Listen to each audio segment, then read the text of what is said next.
Estamos con el doctor Dussel. Muchas gracias, doctor. Una opinión sumamente importante y digna de tomarse en cuenta. Estamos hablando de un tema que usted conoce y está dedicado a ella, que es la formación política y la formación de cuadros, desde una perspectiva de izquierda, por supuesto. La intención un poco de este curso es ayudar a jóvenes que desean participar en la politización de sus congéneres, de su generación o de otras generaciones, a través del cómic, de la caricatura política, de la historieta. Sabemos que es una herramienta fundamental, la usó Ríos con una efectividad altísima, aunque él creía que no servía de nada, pero al final sí tuvo un impacto en muchas generaciones. Es un ejemplo notable Ríos, pero bueno, él ya no está y sería deseable que gente joven se dedicara a esto y contribuyera a la formación política en México. Ha habido un cambio en México, tenemos algún gobierno diferente, un gobierno de izquierda, pero la formación de cuadros, la cultura política sigue siendo una deficiencia grande. ¿No cree? Claro. Primero hay que ver que, como dice alguien, la política es un noble oficio. Y quizás la más noble de todos los oficios, porque realmente se asume la responsabilidad de una comunidad para el bien de la comunidad. Entonces, no es una profesión cualquiera, no es como el profesor, el médico, el ingeniero, el físico, el químico. Es alguien que se hace responsable de toda la comunidad. Y por eso entonces que es muy importante. Pero a su vez es una responsabilidad que tienen todos los ciudadanos. Nadie puede decir, a mí no me interesa la política. Si lo dice, es un irresponsable. ¿Por qué? Y porque es como decir, no me interesa la vida de la comunidad donde yo estoy inserto. Y por lo tanto yo voy a sufrir las consecuencias de mi indiferencia. El país anda mal. Hemos visto que está profundamente corrompido. El guachacoleo nos mostró que se robaba la gasolina en 1.200 puntos de la distribución. Pero el país entero está guachicoleado porque todo el mundo, todos los componentes del Estado pedían su, como se dice, moche.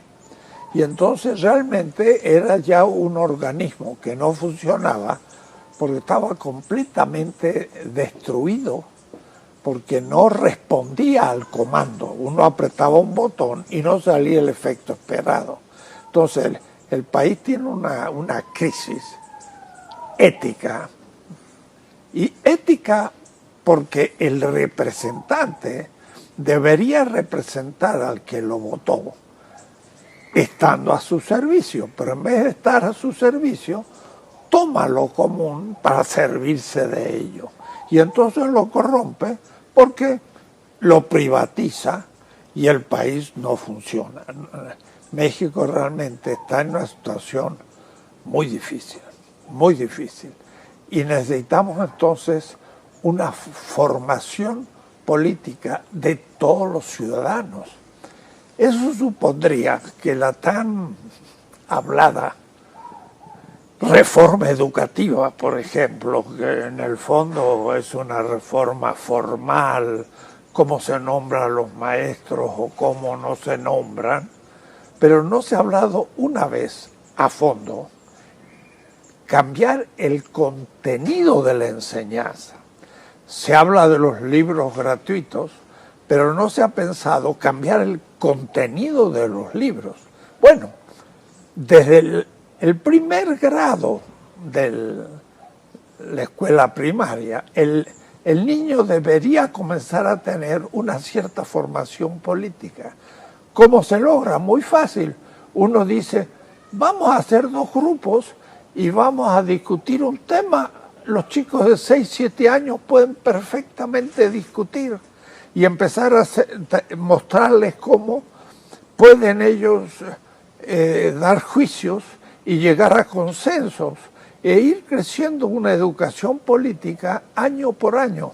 Es como la filosofía para niños.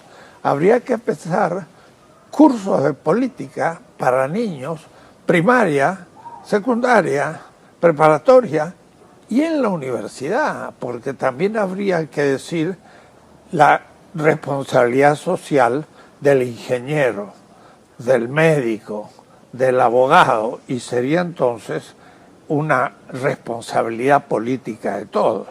No tenemos nada de eso, porque nuestra cultura moderna y competitiva neoliberal hace que nos sintamos que son individuos con proyectos personales en competencia con los otros, donde triunfa el más fuerte.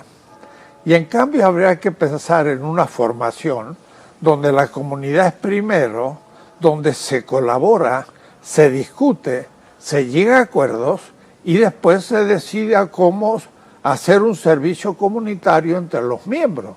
Es decir, perdón que lo interrumpa. Otro sentido común. Yo creo que ese es un punto muy importante.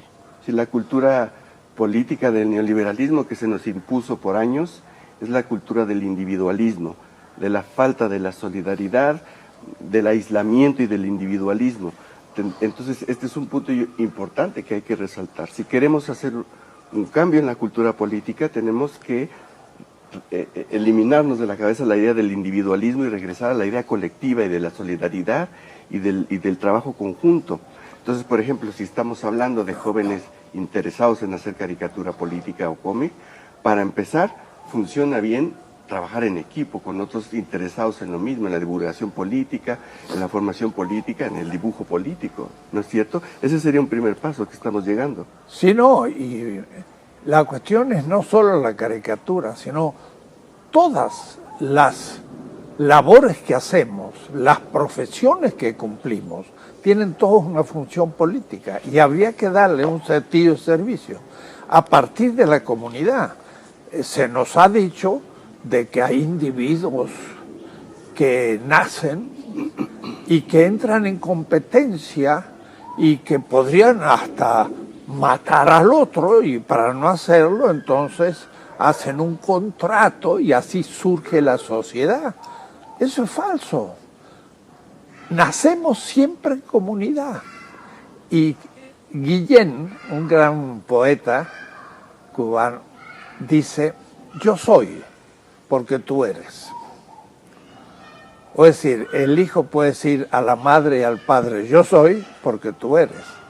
Pero el alumno en el colegio puede decir al maestro: yo soy culto porque tú eres el que me cultivaste. Nada de lo que tenemos lo hemos creado. Quizás los grandes inventores hicieron algo nuevo, pero en general el 99% hemos recibido de los otros.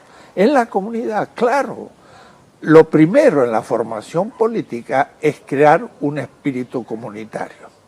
Y por eso entonces que eso se mama en la escuela, donde hay que intentar continuamente constituir comunidades que a su vez vayan discutiendo y acordándose en conclusiones que después todos cumplen.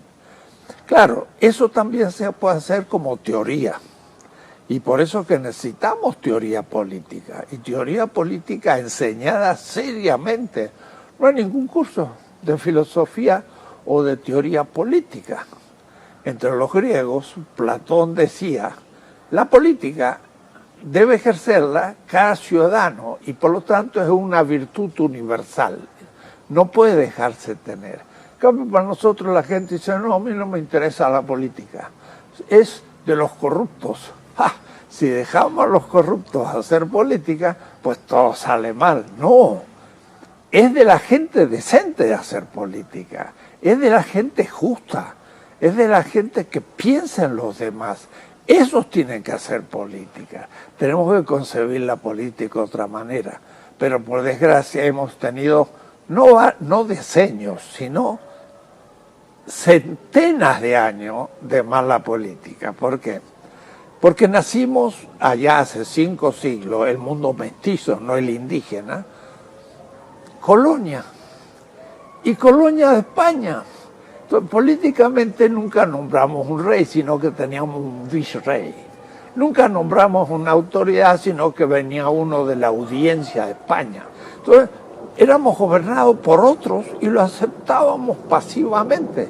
Luchamos contra eso, pero no dejamos de instalar una élite, la cual también explotó al pueblo porque sucedió el sentido común colonial. Entonces, la tarea es dura, porque no es de un sexenio, 2 o 3. Son 500 años de colonialismo que hay que superar. Y al mismo tiempo, los últimos años han sido catastróficos porque ha habido una gran corrupción. Entonces, hay que dedicar a la formación política de la juventud, en serio. Prácticas de solidaridad, pero al mismo tiempo teoría. Tenemos que dar clases de política. De hecho, yo pertenezco a una escuela pequeña que estamos dando clases por los medios electrónicos, y nuestro intento es llegar a cientos de miles de jóvenes mostrándoles qué es la política, porque es la más noble de todos los oficios que puede existir, la más noble, porque es un oficio que se juega por los otros, por la comunidad. Ahora, ahí habría que definir todo desde el comienzo. Los grandes teóricos dicen, ¿qué es el poder político? Por ejemplo, Max Weber, un gran sociólogo alemán, y dice, el poder político es una dominación legítima ante obedientes. Si el poder político es dominación, está pervertido. Y es el más grande sociólogo que se usa en este momento en el mundo. Y la definición que da de poder es perverso.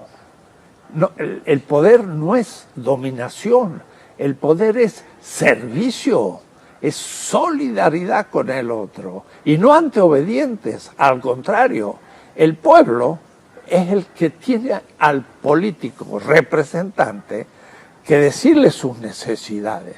Y entonces el representante, autoridad, presidente, diputado, gobernador, obedece al pueblo, que le da los contenidos de lo que él debe hacer, cumpliendo sus necesidades. Y eso se dijo en Chiapas, que era los que mandan obedeciendo. Eso es una definición de la política.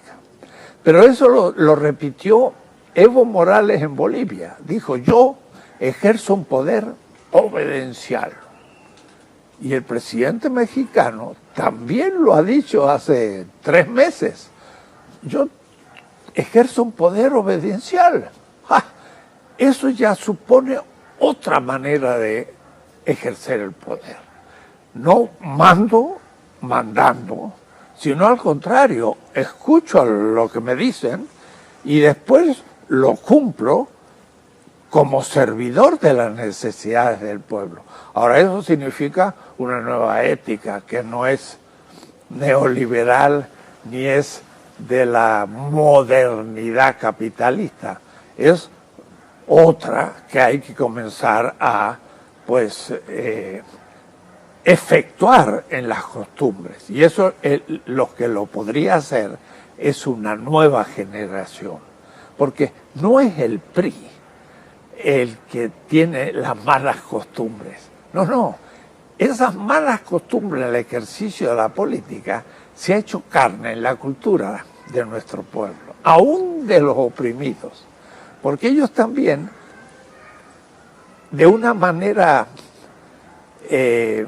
utilitarista, entran a un grupo de poder para ahí poder tener un salario y tener amistades y tener un cierto poder para sobrevivir. Y entonces eso crea grupos de interés pero no comunitarios de servicio. Entonces, ese tipo de política que atrae grupos, sería el corporativismo, es lo que surgió desde la época de la conquista y sigue vinculándose a eso. La tarea es muy difícil, pero es esencial. Esto que está usted diciendo me hace a mí pensar que una cosa fundamental es que conozcamos nuestra historia. Usted está diciendo que la cultura política perversa que tenemos de obediencia y sumisión viene desde la colonia. Entonces, si no sabemos de dónde venimos, no vamos a poder cambiar eso. Entonces, eso sería una primera invitación a quienes nos están viendo para este curso. Invitarlos a conocer la historia. Si no conoces la historia de tu país y en general la historia mundial, no vas a poder hacer un trabajo de análisis, no vas a poder entender tu realidad, no vas a poder hacer una historieta, una caricatura donde estés reflejando lo que está pasando. Entonces, la enseñanza de la educación es fundamental. Yo sé que nos la enseñan muy deficientemente, pero uno puede subsanar esas deficiencias, uno puede leer y aprender historia y muchas otras cosas leyendo, ¿no es cierto? Pero es necesario una escuela histórica que, como dice otro autor, Walter Benjamin, pasar a la historia un peine a contrapelo. O es decir, en vez de ver la historia de los grandes héroes y las batallas, ¿no?, ver la historia del pueblo cotidiano, del pueblo oprimido. Entonces necesitamos nuevos historiadores y tenemos historiadores de la aristocracia, de los grupos dominadores, y no de lo que sufrió el pueblo en esos procesos. Tenemos que ver la historia al revés y enseñarla, para que la gente diga, ahora entiendo por qué estoy mal. Y viene de muy atrás. Y, por ejemplo, en México se habla de una casa chica, un señor rico que tiene una relación con una mujer que no es su esposa. Eso no es habitual en todo el mundo.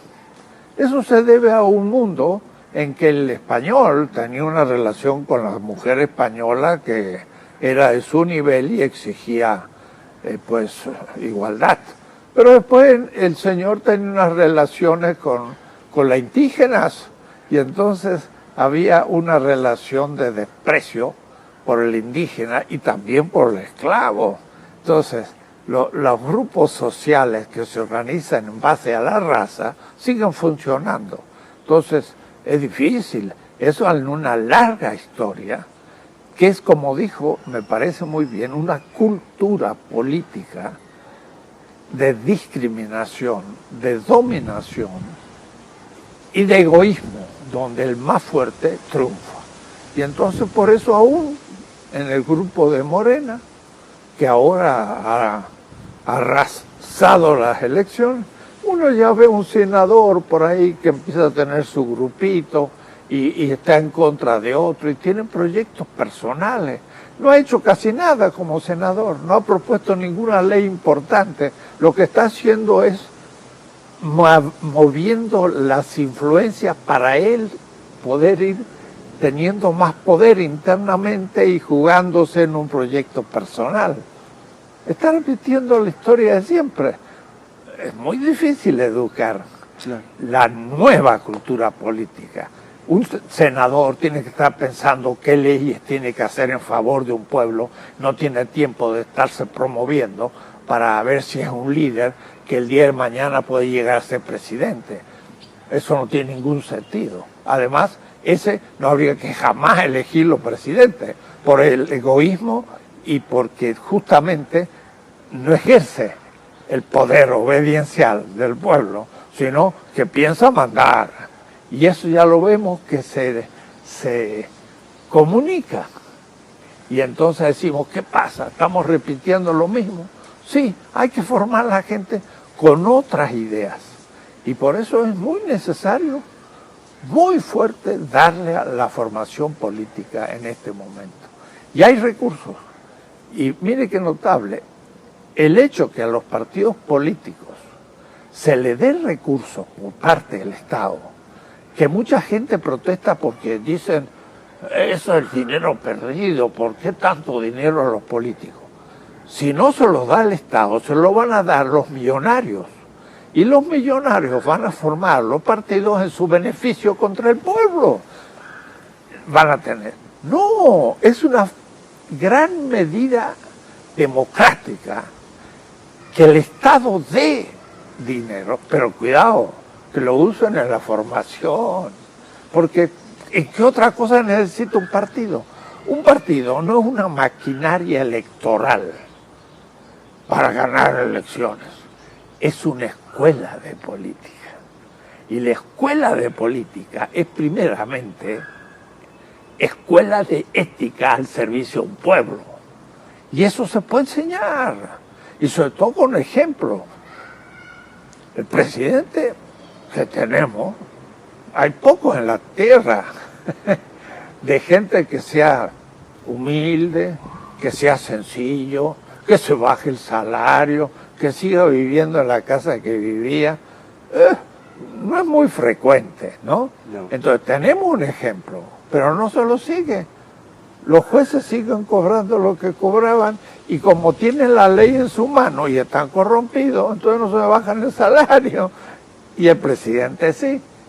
Esas son las cosas que hay que ir pensando. Hay mucho que hacer, todo por hacer, pero justamente esos recursos que se reciben son para formar gente.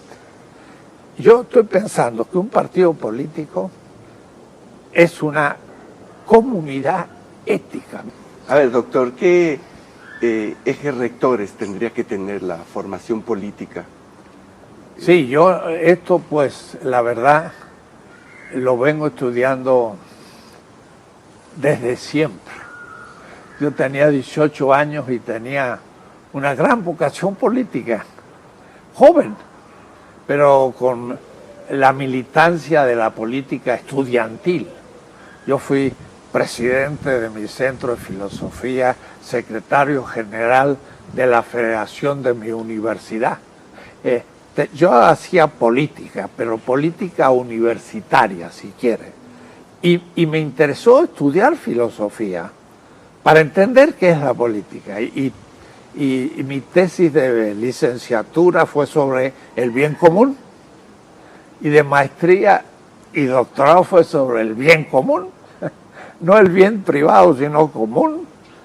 Y después he hecho muchos trabajos, y en estos casi 70 años he trabajado.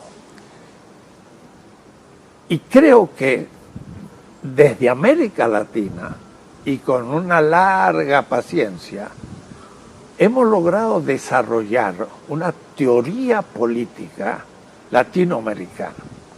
Ahora acabo de enviar a la editorial española Trota el tercer tomo de esa política, son 700 páginas, pero hay un primer tomo sobre la historia mundial de la política, un segundo sobre un sistema político formal, y luego cómo ese sistema, cuando se vuelve injusto, hay que destruirlo y formar uno mejor. Es decir, el presidente en su momento dijo: al diablo las instituciones. Y la gente dijo: ¿cómo? No es posible. ¿Cómo va a ser usted? La gente que usufructuaba esas instituciones, no todas. Exacto. Pero los del poder decían: sí. ¿Cómo? Y bueno, Hidalgo, para poder levantarse contra España, dijo al diablo con las leyes de India, donde éramos colonia. Para liberarnos de España teníamos que negar las leyes de India.